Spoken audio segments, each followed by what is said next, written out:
오늘 우리에게 주신 하나님 말씀은 구약 성경 잠언 30장 7절에서 9절까지 말씀입니다. 제가 갖고 있는 구약 성경 945면에 있습니다. 구약 성경 잠언 30장 7절에서 9절까지 말씀을 우리 함께 한 목소리로 낭독하겠습니다. 내가 두 가지 일을 주께 구하사오니 내가 죽기 전에 내게 거절하지 마시옵소서. 곧 헛된 것과 거짓말을 내게서 멀리하옵시며 나를 가난하게도 마옵시고 부하게도 마옵시고 오직 필요한 양식으로 나를 먹이시옵소서. 혹 내가 배불러서 하나님을 모른다 여호와가 누구냐 할까 하오며 혹 내가 가난하여 도둑질하고 내 하나님의 이름을 욕되게 할까 두려워함이니이다. 아멘. 오늘 본문의 말씀을 가지고 적당함의 아름다움이란 제목으로 말씀의 은혜를 나누고자 합니다. 삼국지에서 제일 가는 책략가는 유비의 제갈공명이라고 합니다. 그러나 이 제갈공명이 제일 두려워했던 사람이 조조의 책사였던 사마의라는 사람입니다. 사마의가 얼마나 지혜롭고 또 얼마나 적절하게 잘했는지 자오유핑이라는 교수가 쓴 자기 통제의 승부사 사마의라는 책에 보면 그 사마의가 4대를 거쳐서 충성스럽게 그리고 또 오래 장수할 수 있었던 이유를 이렇게 말합니다. 사마이는 먼저 역할을 정확히 파악하고 이후 적절한 태도를 보여주었기 때문이다 그랬어요. 자기 역할이 무엇인지를 잘 알고 그 역할에 맞는 적절한 태도를 가지고 살았기 때문에 그 별난 조조와 그 아들 조비, 조예, 조방 이 4명의 황제를 잘 모시고 충성스럽게 살았다 그렇게 말하죠. 나중에 이 조방이 끝난 뒤에 그 사마이의 아들들이 정권을 잡고 사마이는 이 황제의 자리까지 추대되는 그런 유명한 인물이 바로 사마이입니다. 자유핑 교수는 이 사마이가 어떻게 그 역할과 태도를 잘했는지 이런 이야기를 합니다. 아버지는 자녀의 중매를 서지 않고 어머니는 자녀의 스승이 되지 않고 이웃집 아저씨는 이웃집 아이의 돌잔치에 가서 너무 기뻐하지 않고 또 문상객은 상주보다 더 슬퍼하지 않는다 그렇게 말했어요. 이 무슨 뜻이냐면요, 아버지가 자기 자녀를 중매시장에 내놓으면 어떻게 됩니까? 자랑해야 되죠. 자랑하는데 그 자랑이 지나치게 과하게 자랑을 하는 거예요. 그러면 자기 자식 자랑을 너무 하면 뭐가 됩니까? 분수가 되는 거예요. 그런데 또 아이를 좀 모자라게 이야기하면 그 아이는 어디 결혼도 못하게 되는 거죠. 그래서 아버지는 자기 자녀를 중매시장에 내놓지 않는다 그러는 거예요. 어머니는 스승이 되지 못하는 이유가 뭐냐면 어머니는 아이를 키울 때 감성으로 키웁니다. 감정으로 키워요. 그러니까 아이가 어머니가 가르치는 것을 무시할 때가 많다는 거예요. 그래서 아이를 교육할 때는 감성과 이성이 함께 되는데 이성이 빠져버리고 감성만 되면 아이의 교육이 제대로 되지 못하기 때문에 그렇게 하면 안 된다는 겁니다. 세 번째, 이웃집 아이 돌잔치에 가가지고 이웃집 아저씨가 너무 기뻐하고 막 정신없이 날뛰면 사람들이 어떤 생각합니까? 저 아이의 출처가 수상하게 여기는 거예요. 그럼 큰일 나는 거죠. 그래서 그렇게 하면 안 된다는 거예요. 초상집에 가셔서 문상객이 상주보다 더 슬피 울면 이것도 수상한 거예요. 그러면 상주의 처신이 곤란하게 되어집니다. 이처럼 우리가 역할과 또 장소에 따라서 적절한 태도를 취할 때에 그것이 오래가고 좋은 모습이 될 수 있다는 것입니다. 바울 사도는 말씀하시기를 모든 것을 품위 있게 하고 질서 있게 하라 그렇게 말했어요. 이 품이란 말은 사람으로서 마땅히 갖추어야 할 고귀한 태도를 품이라고 그래요. 환경에 좋고 나쁨의 영향을 받지 않고 어떤 상태에서든지 그 자리를 지킬 수 있는 능력을 품이다, 그렇게 이야기할 수가 있겠죠. 개역 성경에는 품위를 적당하다 이렇게 표현하고 있습니다. 그 품위가 적당이라는 거예요. 적당이란 말을 대충 뭐 이렇게 쓰잖아요. 적당히 해라, 적당해라. 그러면 대충 하라는 뜻으로 여겨지지만 사실 적당이란 말은요, 사전의 의미는 다릅니다. 사전의 의미를 보면 국어사전에는 정도에 알맞은 행동이라고 해요. 정도. 정확하게 행동하는 것을 적당이라고 그러죠. 영어 성경에 보면 적절함 이렇게 표현하고 있어요. 그래서 이 적당하게라는 원문의 의미를 보면 마땅히 해야 할 바를 흠없게 처리하라, 이런 뜻이 있어요. 그러니까 어떤 기준에 맞도록 흠이 없도록 정확히 처리하는 것이 바로 적당이라는 거예요. 어울리게 하는 것, 꼭 맞게 하는 것, 그것이 바로 적당이고, 그래서 적당이란 말은 다른 의미로 말하면 완벽하게 하는 것을 적당이라는 거예요. 그래서 우리가 흔히 쓰는 적당히 해라는, 대충 해라는 말과는 완전히 다른 의미가 본래의 의미라는 것입니다. 적당히 얼마나 중요한지 성경은 이렇게 말씀하십니다. 신명기 11장 14절에 보면 여호와께서 너희 땅에 이른 비 늦은 비를 적당한 때에 내리시나니 너희가 너희의 곡식과 포도주와 기름을 얻을 것이라 그랬어요. 이른 비와 늦은 비가 적당한 때 내려야, 적당히 내려야 우리가 얻을 것이 있다는 거죠. 풍성하게 된다는 거예요. 그래서 적당하지 않으면 어떻게 됐습니까? 농사에 적당하지 않으면 어떻게 되겠습니까? 여러분들 이번 추석 명절에 과일 사보셨죠? 뉴스 보니까 70%가 작년보다 더 올랐다는 거예요. 사과 5만 원 하던 것이 10만 원 하는 거예요. 왜 그렇습니까? 날씨가 좋지 않아서, 기후가 좋지 않아서, 작황이 좋지 않아서 지금 이렇게 된 거예요. 적당한 날씨가 되지 않았기 때문에 이 모든 것들이 어려움을 겪게 되어지는 것입니다. 그래서 적당함이 풍성함을 가져오는 거고, 적당함이 가장 좋은 것이죠. 신앙도 마찬가지입니다.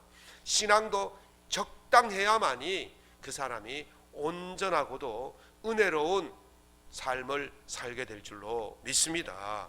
오늘 본문은요, 아굴이라는 사람의 기도의 내용입니다. 아굴이 평생에 기도할 제목을 지금 적어놓고 있죠. 내가 두 가지 일을 주께 구하였사오니 내가 죽기 전에 내게 거절하지 마시옵소서. 죽을 때까지 기도해야 될 일이 뭐냐는 거죠. 그것이 바로 하나님 앞에서 적당한 삶을 살게 해달라는 기도의 내용이 바로 오늘의 기도의 말씀인 것입니다. 사랑하는 성도 여러분, 오늘 말씀을 통해서 여러분들이 적당함의 아름다움을 유지해서 하나님이 주신 은혜를 누리며 살아갈 수 있기를 예수님 이름으로 축원합니다. 첫 번째, 무엇이 적당함이냐? 허영을 쫓지 않는 것이 적당함입니다. 8절 상반절 말씀을 보면 헛된 것과 거짓말을 멀리해라 하셨습니다. 헛된 것이란 단어는요, 히브리 원어로 보면 거짓되고 무가치한 것, 또는 결과가 없는 것, 또는 텅 비고 허망한 것이라고 말씀하십니다. 그래서 영어 성경에는 이것을 허영이다 그렇게 말합니다. 허영이에요. 없는 데 있는 것처럼 하는 것. 화장대에 앉아가지고 어떻게 합니까? 봄바탕이 아닌데 그걸 막 심하게 꾸미잖아요. 그런 걸 허영이라는 거예요. 여러분들이 로션 하나만 바르고 와도 얼마나 예쁩니까? 아닌 것 같아요. 전 여러분들의 모습이 가장 아름다운 모습으로 보이는데 여러분은 스스로 그렇게 생각하지 않습니까? 여기다가 그냥 너무 심하게 하면 그게 허영인 거예요. 과장되게 하는 것, 그것이 바로 허영입니다. 왜 그렇게 과장되게 합니까? 잘 보이려고 하는 거예요. 잘 보이려고. 누구에게 잘 보이려고 합니까? 타인에게 잘 보이려고 하는 거예요. 잘 보이게 하는 것이 과장이고, 잘 보이게 하려는 허영이 결국 좋은 모습이 아니라는 거예요. 친구의 우정을 이야기할 때 가장 흔히 쓰는 고사성어가 뭡니까? 관포지교지요. 관중과 포수가의 사귐이라는 그런 뜻인데요, 관중과 포수가가 목숨을 걸고 우정을 지켰다, 그런 이야기에서 나온 고사성어예요. 관중은요, 포수가 때문에 나중에 훌륭한 재상의 자리에까지 올라갑니다. 재상의 자리에 올랐을 때에 관중이 정치를 잘해서 백성들에게 칭찬을 받았어요. 그런데 공자는요, 관중을 이렇게 표현합니다. 겸손과 예를 모르는 그릇이 작은 사람이다 그랬어요. 왜 관중을 겸손과 예를 모르는 그릇이 작은 사람이냐라고 말하면서 이렇게 말합니다. 관중은 집이 한 채만 있으면 되는데 세 채를 가졌고, 종이 불필요하게 종을 많이 두었기 때문에 겸손하지 않다. 그리고 그는 왕처럼 살았기 때문에 그는 예를 모르는 사람이다. 그래서 그가 겸손과 예를 모르는 그릇이 작은 사람이다, 그렇게 말했어요.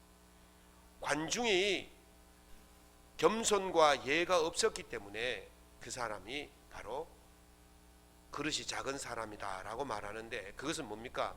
남에게 잘 보이려고 불필요하게 많은 것을 가지고 불필요한 행동을 했기 때문에 그가 바로 겸손과 예를 모르는 그릇이 작은 사람이다, 그렇게 말한 거예요. 다시 말하면 과하게, 과장되게, 허용되게 그렇게 살았다라는 것입니다. 성경에서 등장하는 대표적인 허영이 넘치는 사람들이 누구냐면 신약 성경의 바리새인들이에요. 예수님께서 그들을 가리켜서 회칠한 무덤 같은 사람이다 그랬어요. 무덤을 아무리 잘 꾸며놔도 뭡니까? 무덤은 무덤입니다. 무덤을 아무리 궁전처럼 꾸며놔도 무덤은 무덤이에요.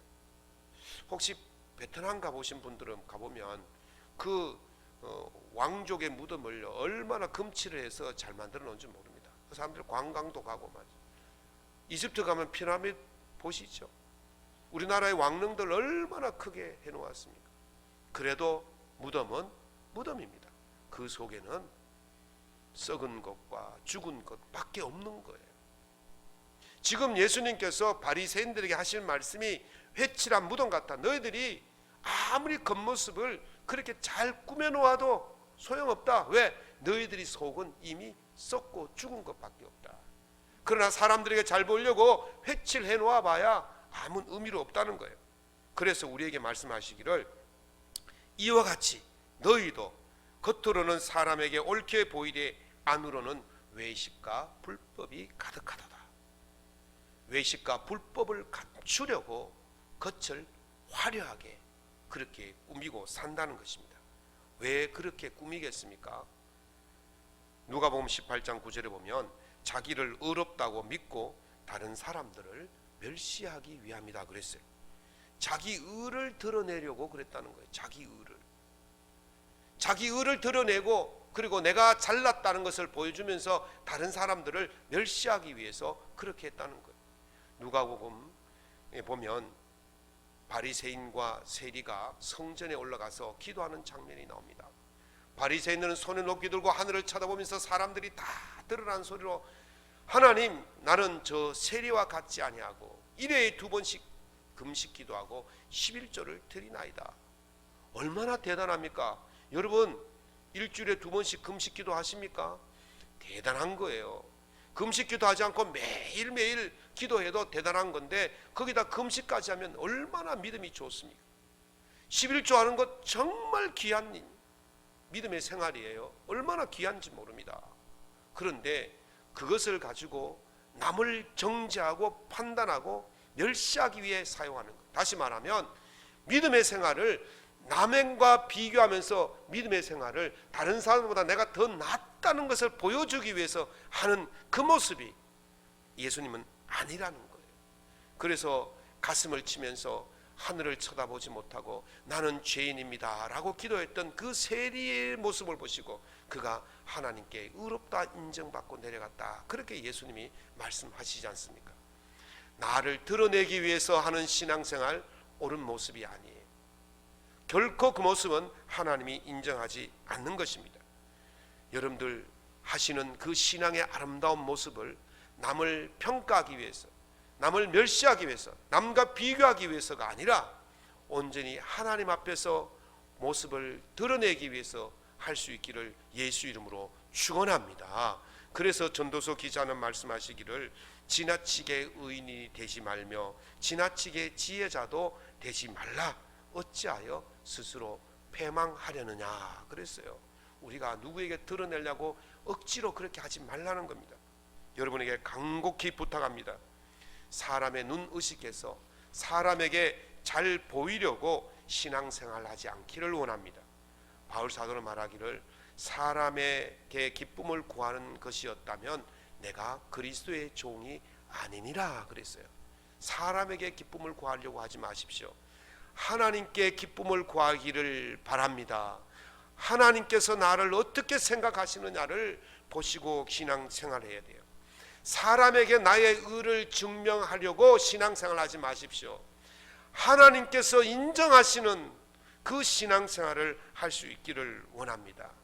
허영과 거짓은 바로 나를 드러내고 사람들에게 인정받으려고 하는 그것이기 때문에 과장되어지는 것이고 허영을 쫓아가는 것입니다.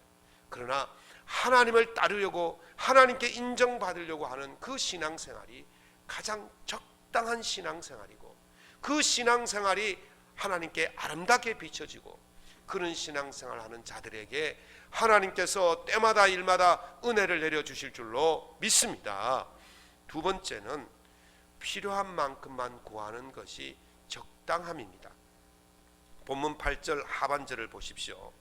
나로 가난하게도 마옵시고 부하게도 마옵시고 오직 필요한 양식으로 내게 먹이시옵소서. 아멘.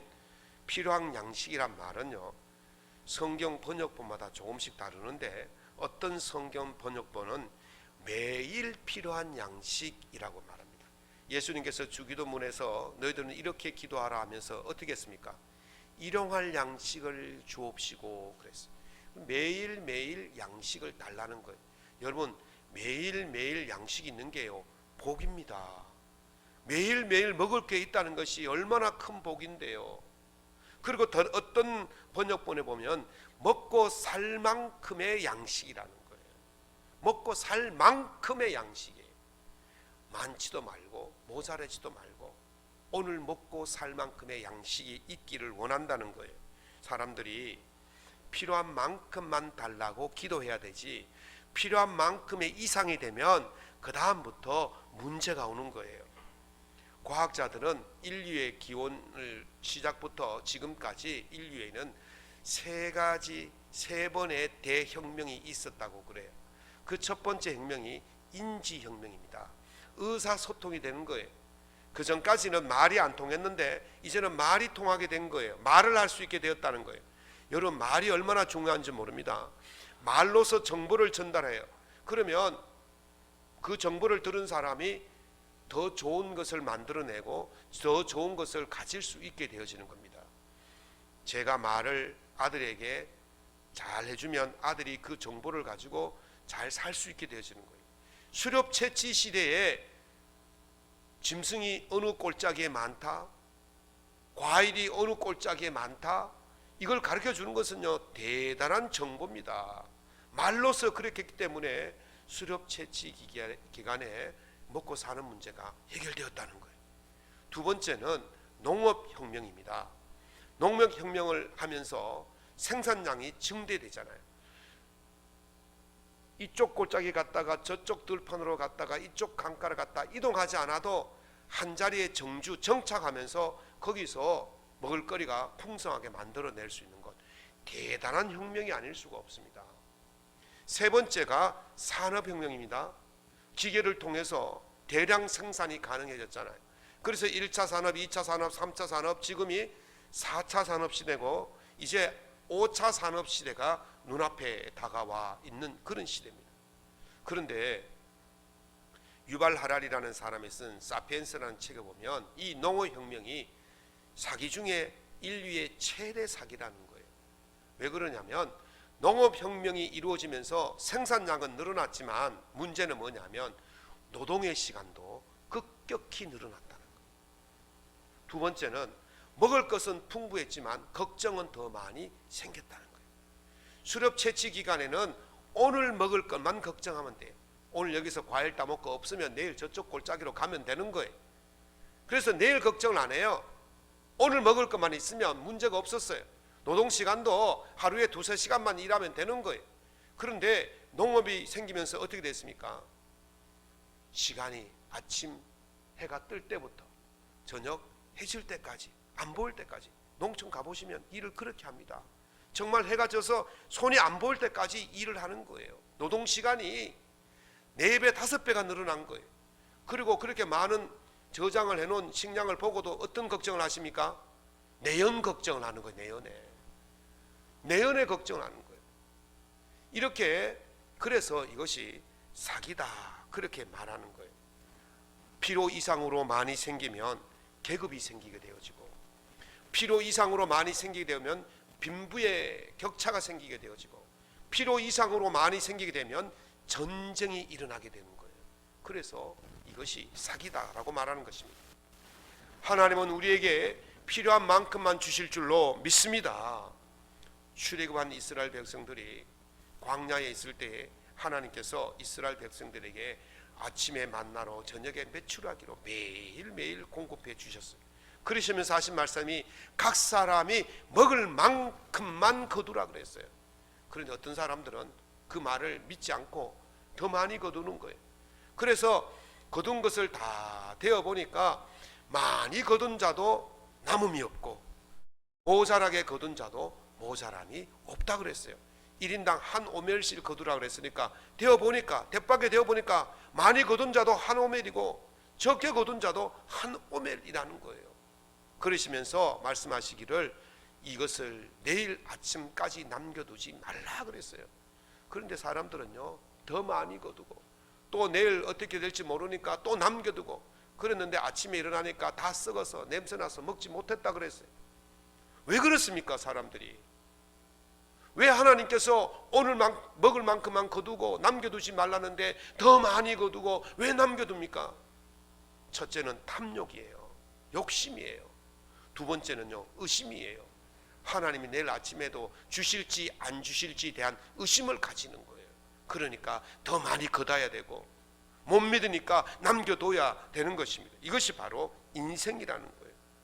하나님께서 매일매일 우리에게 공급해 주시는 분인 걸 믿으시기 바랍니다. 이게 믿음이에요. 이게 바로 적당함이에요. 왜 하나님께서 먹을 만큼만 거두고 남기지 말라 그랬어요? 내가 너희의 하나님이라는 거예요. 내가 매일매일 너희를 보살피고 매일매일 너희에게 먹이고 입히신다는 사실을 보여주시기 위해서 그렇게 하신 것입니다. 사랑하는 성도 여러분, 하나님의 말씀을 따라서 필요한 만큼만 구하는 것, 그것이 적당한 신앙생활이고 그 신앙을 통해서 하나님이 아름답다 인정하시고 그 삶에 끊이지 않는 믿음의 은혜가 넘쳐나게 될 줄로 믿습니다. 세 번째는 하나님의 기준을 지키는 것이 적당한 삶입니다. 오늘 본문 9절의 말씀입니다. 혹 내가 배불러서 하나님을 모른다고 여호와가 누구냐 할까 하오며 혹 내가 가난하여 도둑질하고 내 하나님의 이름을 욕되게 할까 두려워함이니이다 그랬어요. 지금 이 아굴이 고민하는 것이 무엇입니까? 하나님을 부인할까, 하나님을 욕되게 할까, 이걸 고민하고 있는 거예요. 언제 그렇게 됩니까? 배부를 때 하나님을 모른다고 그러고 배고플 때 하나님을 욕되게 할까, 그걸 걱정한다는 거예요.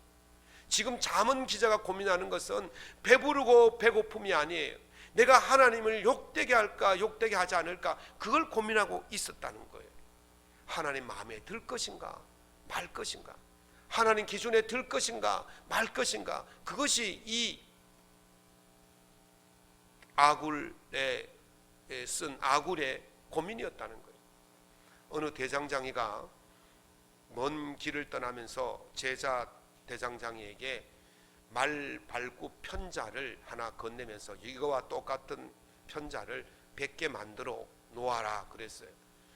그리고 이제 스승이 떠나고 제자 대장장이가 그 기준을 삼아서 편자를 만들기 시작했어요.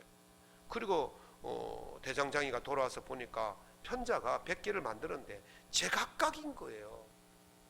그래서 아니 이렇게 제각각으로 만들면 이게 납품하지 못하고 큰일 났다. 왜 이렇게 만들었냐 그러니까 네, 선생님이 주신 편자를 기준 삼아서 제가 하나 만들었습니다.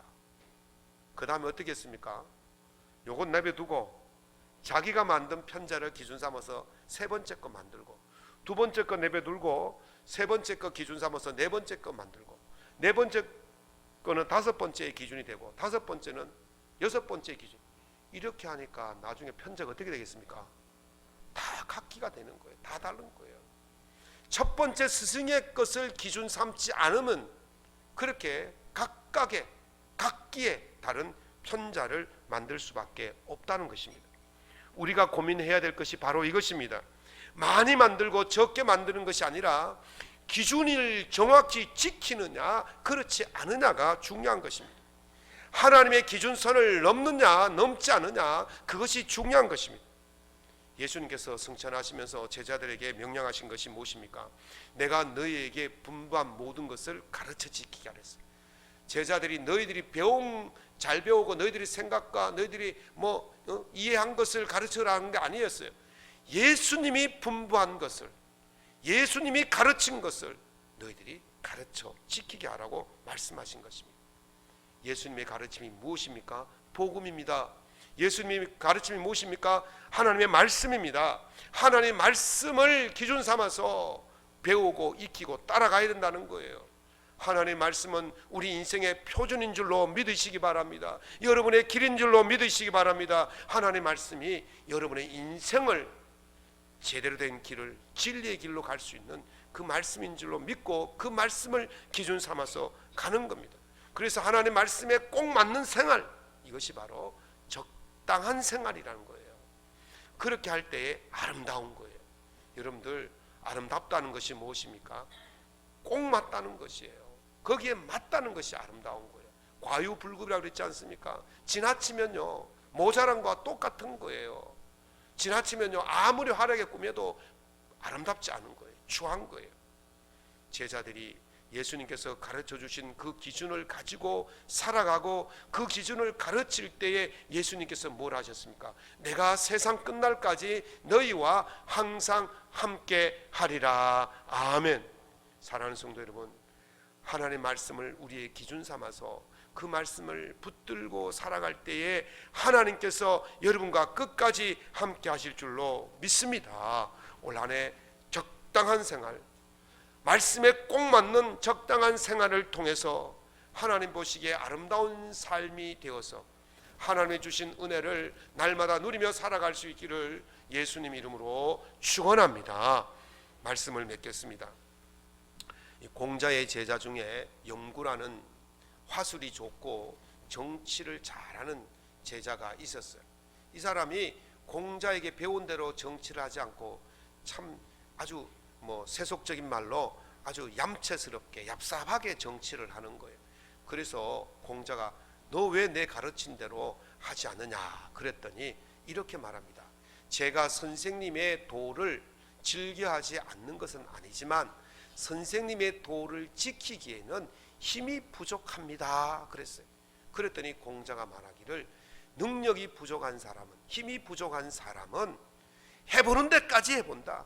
그러다가 정말 힘이 붙이면 그만두지만 너는 처음부터 선을 그어놓는구나 그렇게 말했다는 거예요. 무슨 말입니까? 능력이 부족하지만 진실한 사람은 해보는 데까지 해보는 거예요. 힘쓰는 데까지 해보는 거예요. 그래도 능력이 안 되면 할 수 없잖아요. 그런데 이 염구라는 제자는 아예 처음부터 딱 선을 그어놓고 나는 못해, 나는 할 수 없어 그렇게 이야기했다는 거예요. 사랑하는 성도 여러분, 하나님께서 하나님의 말씀을 지키고 하나님의 길을 따라가는 거 힘들 수 있습니다. 어찌 우리가 다 할 수 있겠습니까? 힘들고 어려운 일입니다. 못할 수 있어요. 그러나 처음부터 나는 안 돼, 나는 못해, 그렇게 하지 말라는 거예요. 바울 사도가 뭐라 그랬습니까? 내게 능력 주시는 자 안에서 내가 모든 것을 할 수 있다 그랬어요. 내 힘으로 하는 게 아니에요. 내가 하나님 말씀을 지켜보려고 몸부림칠 때 하나님께서 우리에게 지킬 수 있도록 힘을 주시는 거예요. 그러면 할 수 있게 되는 것입니다. 그저 해보지도 않고 할 수 없다고 선을 그어놓고 그런 신앙생활 하지 말라는 거예요.